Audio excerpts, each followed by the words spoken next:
dia da posse, eu pelo menos assim considero, é o coroamento de uma carreira política para qualquer um que esteja militando na área. É um dia inesquecível.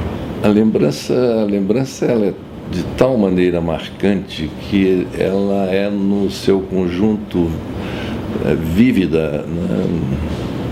Quadro a quadro, né? Quadro a quadro. Começando pelo dia anterior, né? Antes de se recolher, né? A preocupação e a ansiedade no dia seguinte, como vai ser, tal. Então a gente fica dominado por um instante que é o ápice da carreira política de qualquer um, chegar pelo voto direto à presidência da República. Então, eu me lembro que eu não dormi bem, insone, preocupado e excitado com o fato de, no dia seguinte, estar tomando posse.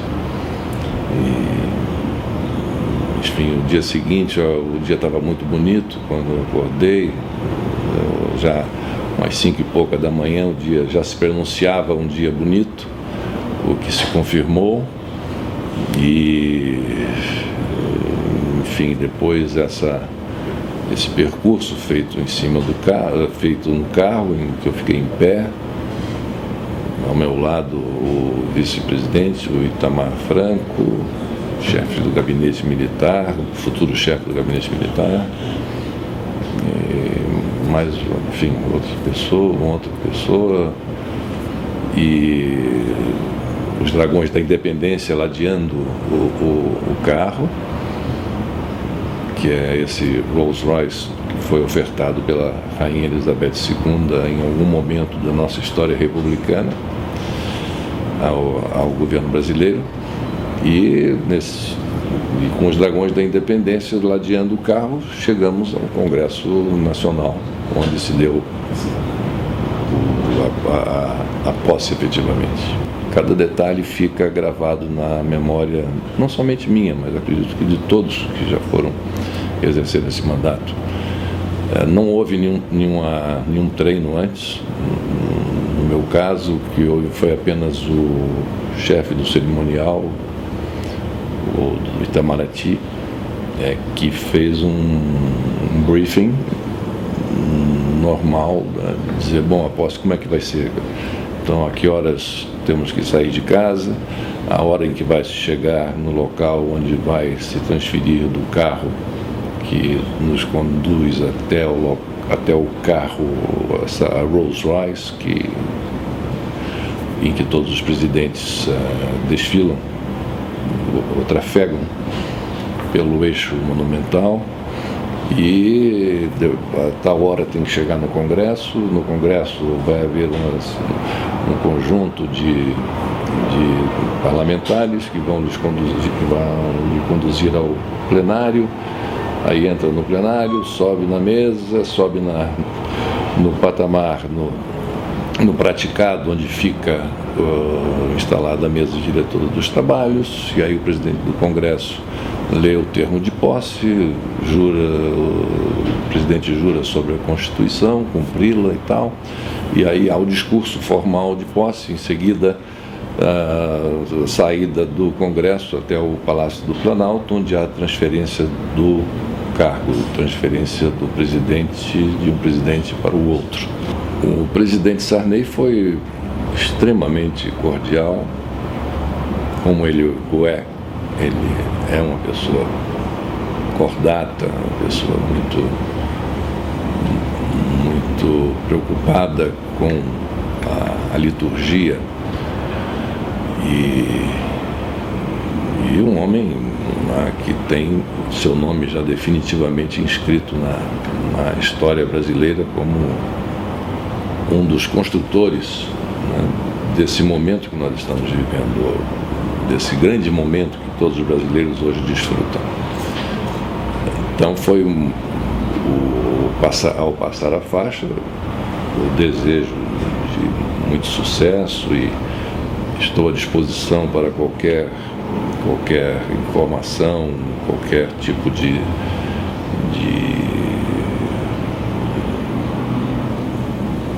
de conversa que você deseja e tal, porque é muito importante nós termos essa possibilidade de conversar com o antecessor. Isso é muito importante, porque, afinal de contas, governou o país durante um certo tempo, né, um certo período, e tem coisas que somente ele sabe, e tem o presidente que deixa sabe, e informações muito preciosas que ele não pode passar, talvez a mais ninguém, né, a não ser ao presidente que está tomando posse, e caso essa informação venha a ser importante para a tomada da decisão em função de algum efeméride, de algum fato que esteja acontecendo e que motive essa colocação à disposição para tratar sobre o tema A, B ou C. Então ele foi muito cordato, muito cordial, muito educado, muito simpático, foi tudo feito dentro dos melhores padrões republicanos.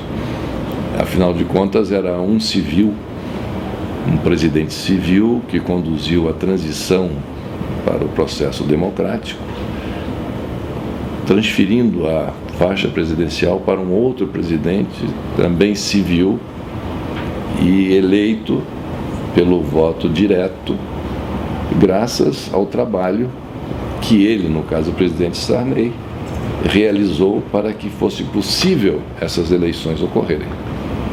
Então tem uma simbologia isso muito forte,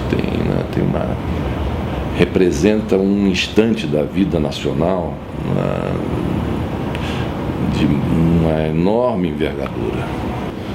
Eu revendo as imagens na memória, eu me recordo que eu entrei no plenário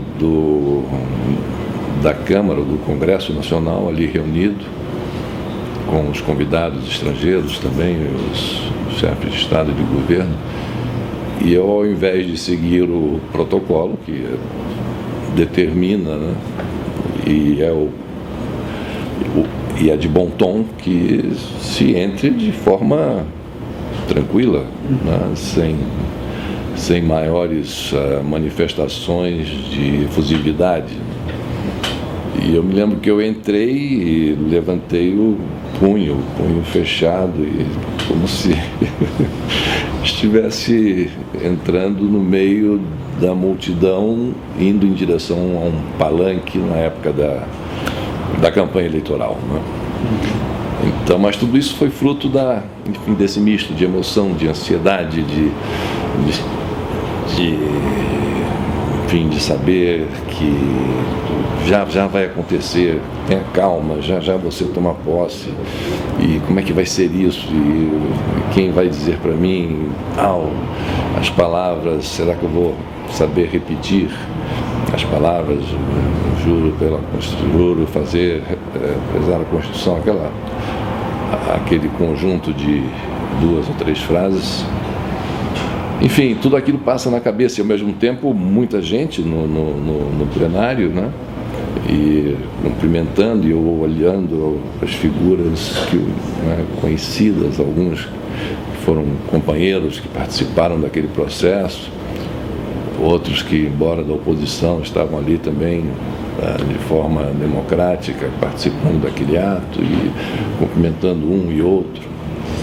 Enfim, então tudo isso é fruto realmente dessa ansiedade, de nervosismo, e que, pelo menos a mim, me dominou fortemente. Eu me lembro de que muita gente portava não somente a bandeira brasileira, mas também a bandeira nossa de campanha, que se mesclava bastante, com o verde e amarelo e o azul e branco. E isso me emocionava muito quando eu passava e via aquela profusão de bandeiras grandes, não eram bandeirolinhas, bandeiras. E uma particularmente, uma senhora chorando, ela estava enrolada no pavilhão nacional e com a bandeira da minha campanha nas mãos, chorando, e chorando de alegria e gritando, tanto que me chamou a atenção e que eu olhei para ela e agradeci. Enfim, isso. E dentro do Congresso, alguns episódios quando eu fiquei aguardando a chamada para entrar no plenário, alguns fatos que aconteceram na sala onde eu estava, ou sala de espera, com alguns personagens da política muito interessante, o diálogo travado com alguns deles, mas isso está contado no meu livro, que em algum momento será publicado, porque tem relação esse diálogo com muitas das coisas que vieram a acontecer posteriormente. O momento da posse de um presidente da República é um momento único também para que se inicie o conhecimento e o relacionamento com aqueles chefes de governo ou de Estado que acorreram à posse daquele presidente, não é? E, infelizmente, eu acho que foi um equívoco dos constituintes de 88, mudaram a data do 15 de março para 1º de janeiro. Enfim, que não fosse 15 de março, que fosse janeiro, se assim eles achassem conveniente que começasse logo no ano, né? De acordo com o nosso calendário gregoriano, muito bem, vamos por aí. Mas logo no dia 1º, dia da paz universal, dia em que há uma confraternização universal, em que todos esses chefes de Estado estão com uma programação, né, nos seus respectivos países, né, e para os próprios nacionais, as próprias autoridades brasileiras, né, que não conseguem comemorar direito à passagem de ano, que é uma festa tão tradicional para nós aqui no Brasil. Enfim, eu acho que é um desconforto muito grande.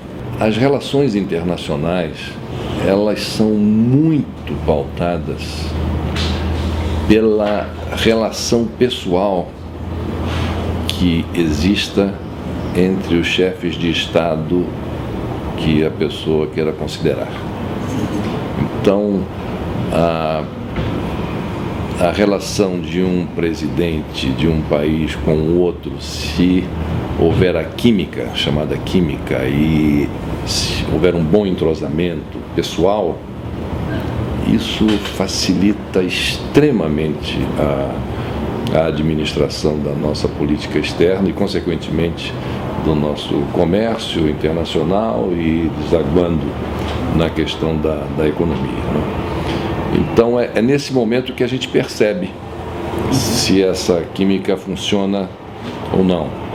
Nós estamos ali, os dois, o presidente que veio assistir à posse daquele que está tomando posse, que está sendo empossado, e aí vem a conversa. Você tem sempre uma ficha que o presidente empossado recebe, né, dizendo das relações que nós temos com aquele chefe de Estado que estará sendo recebido dali a instantes.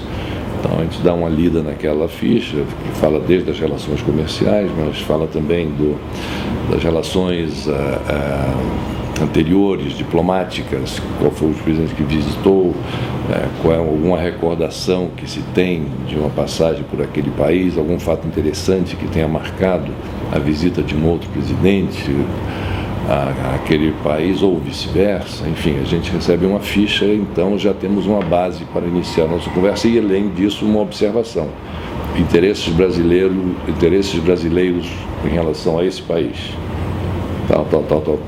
Contencioso nas relações diplomáticas com esse país, tal.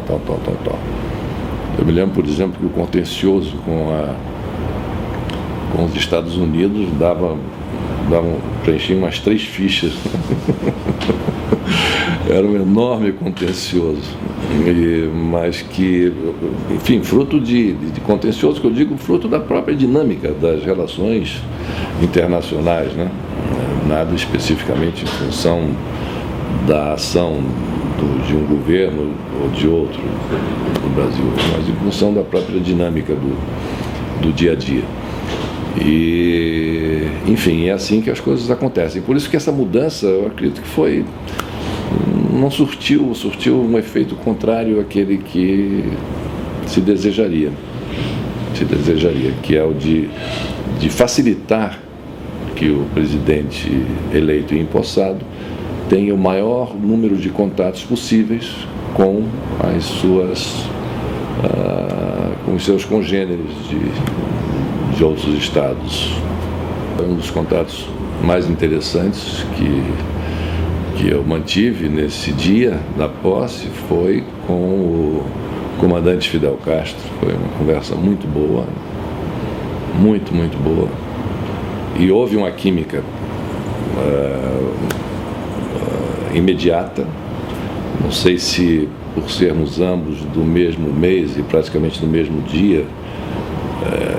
Ele disse que nasceu no dia 12 de agosto, mas que foi registrado no dia 13. E eu sou do dia 12 de agosto, né?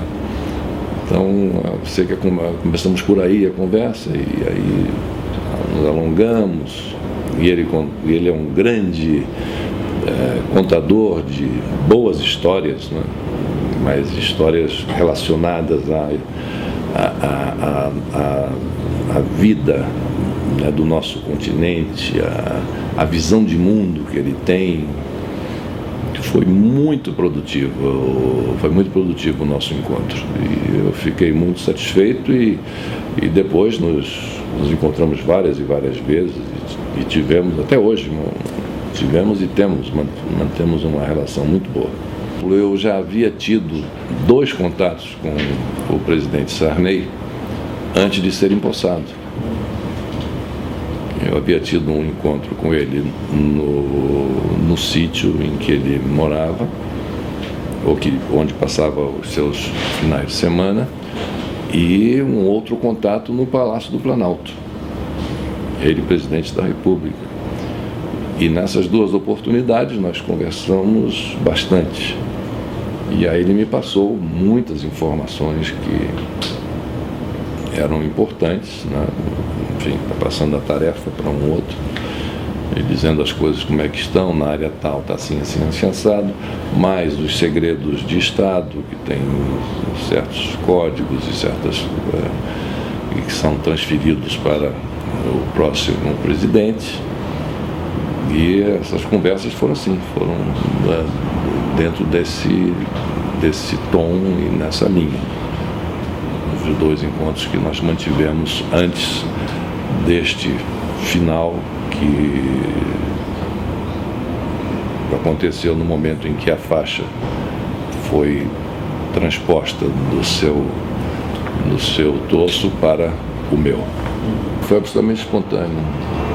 Isso não estava nada programado, sequer programado. Eu me lembro que quando eu subi a rampa, porque nesse briefing do cerimonial, eles disseram: só haverá o discurso no Congresso e na passagem do comando, na passagem da presidência e da faixa presidencial, consequentemente, não haverá discurso, nem de um nem de outro, apenas os cumprimentos protocolares e tal, assim assado. Eu falei: tá bem e tal. O presidente Sarney concordou, eu também.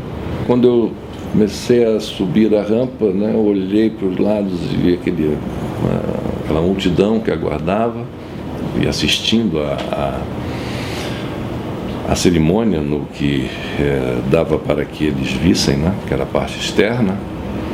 Aí eu olhei para aquele pessoal todo e olhei para o parlatório. Aí eu falei: parlatório, por que não parlare? Aí pedi ao ministro, que foi o meu chefe cerimonial, que me acompanhava, que faleceu vários anos passados, um grande amigo. Eu disse: olha, depois da transmissão aí da faixa do cargo, da transmissão do cargo, eu queria falar no parlatório. Ele, mas presidente, mas isso não está programado. Tal. Eu falei assim, não, dá um jeito. Pronto, aí passou a faixa, aí eu acompanhei o presidente Sarney até ali a porta da descida da rampa.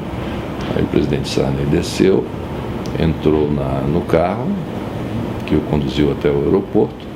Eu esperei então que o carro se distanciasse para que eu fosse então ao parlatório. Aí eu fui ao parlatório e, enfim, falei com o coração, com a emoção que eu vivia naquele momento, e como se fosse um extrato de um pouquinho de cada emoção que eu colhi nos diversos estados e municípios brasileiros por mim percorridos durante a campanha eleitoral. Então foi isso, foi uma síntese, e foi também um momento em que eu consegui, vamos dizer assim, relaxar um pouco, né? Porque o discurso feito no Congresso, um discurso que tem que ser muito bem elaborado, muito bem pensado, cada palavra tem que ter o seu peso correto, nem mais nem menos, não é? Os recados que se queira dar de forma explícita e implícita tem que ter também a sua colocação muito bem feita, e a enorme responsabilidade, porque aquele discurso ao final das contas, né, ele é o discurso em que você diz como será mais ou menos pautado o seu governo, quais as linhas que você irá seguir no exercício do seu mandato como presidente da República.